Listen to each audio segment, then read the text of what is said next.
How are you doing? It's been a rough couple of months, especially July. How is the Public Protector Busisiwe Mkhwebane from Kwaggafontein doing? I'm doing well. I'm well, to be honest. I need to indicate that, yes, in the midst of all what is happening, being a prayerful woman and depending on prayers from other sectors, I am well. I have peace, and I'm just watching what is happening. Other incidences I'm very much concerned about or surprised, but I'm fine. I'm well. Does it ever take a toll on you? Not at all, Clement. As I'm saying that, there's this peace which you won't understand, but I'm at peace. Especially as somebody who will understand is somebody who, when you say to them, please pray for me to have peace in the midst of the storms, and indeed I have peace about what is happening. And I think I'm just very thankful that I'm in that space and I'm able to do my work without any distraction. Do you ever pause, Public Protector, and wonder why on earth you decided to take this position? Because I'm sure you knew that it comes with challenges, right? And it will come with attacks. But did you ever pause and say, I didn't know it was going to be this hard? Not at all. No regrets? To be honest. No regrets. Remember, it was a nomination. And when I accepted the nomination, before even the interviews, to be honest, my cousins, my mother mentioned it once, to say, oh, I'm concerned because she could follow what was happening to the former Public Protector. I mean, people swearing at her or insulting, all those things. So she was saying, hey, I'm worried about that. But for me, I was like saying, no, I'm fine. I accepted the nomination. I'm going for the interviews and we'll see. Yeah. Speaking of your mother, there was an article that was published about how she feels about the things that are happening around you. What do you make of that?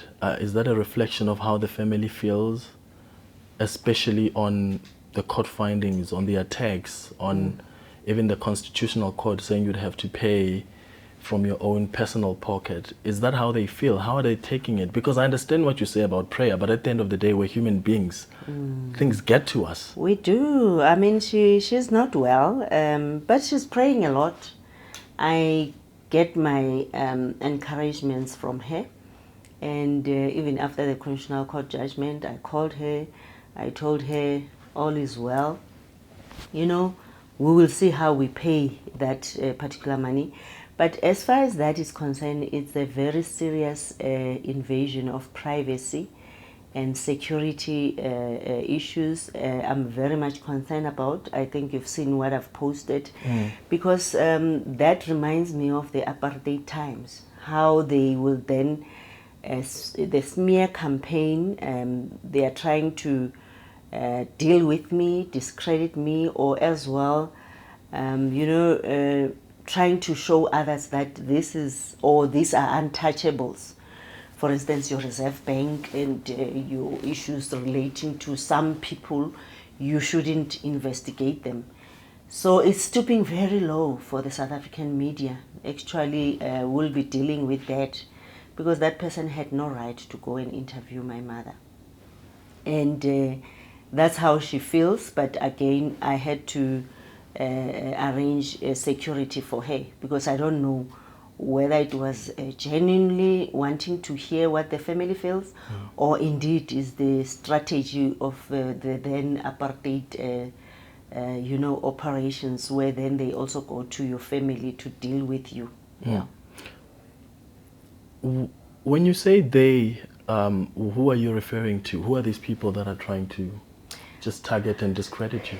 All right, Clement, I mean, you can't have the media.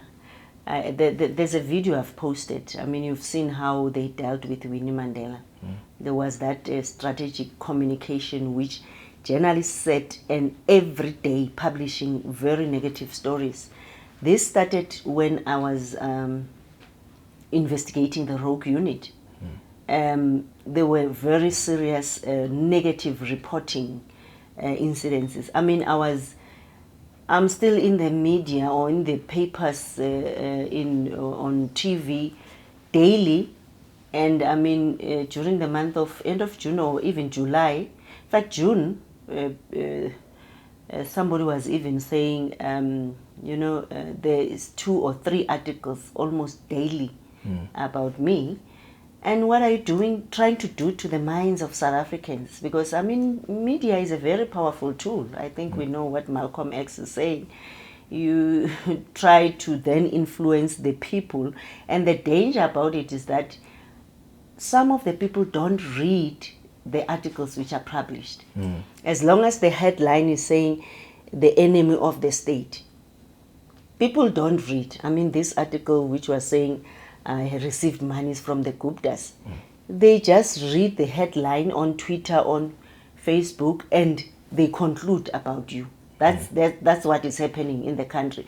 But when you then read the article, or some people report, they write stories where they would then portray you as this horrible person, and then at the end they have one-liner saying, we asked the public protector and this is how she responded.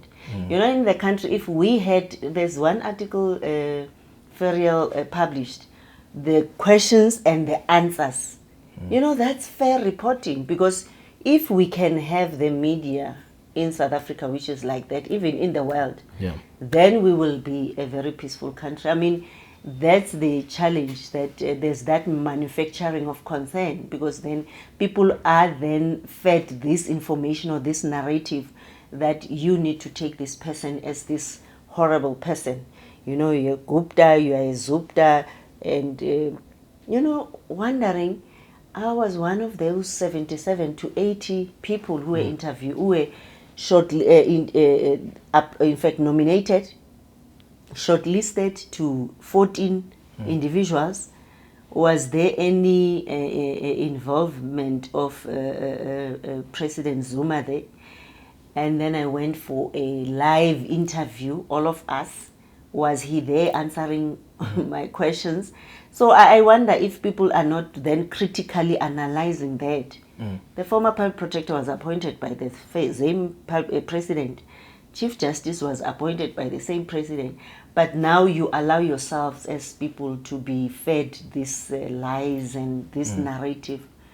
It's concerning. So when I'm saying they, I'm referring to the media, to these NGOs. I mean, your CASAC, your Freedom Under Law, your others, who are attacking this constitutional institution.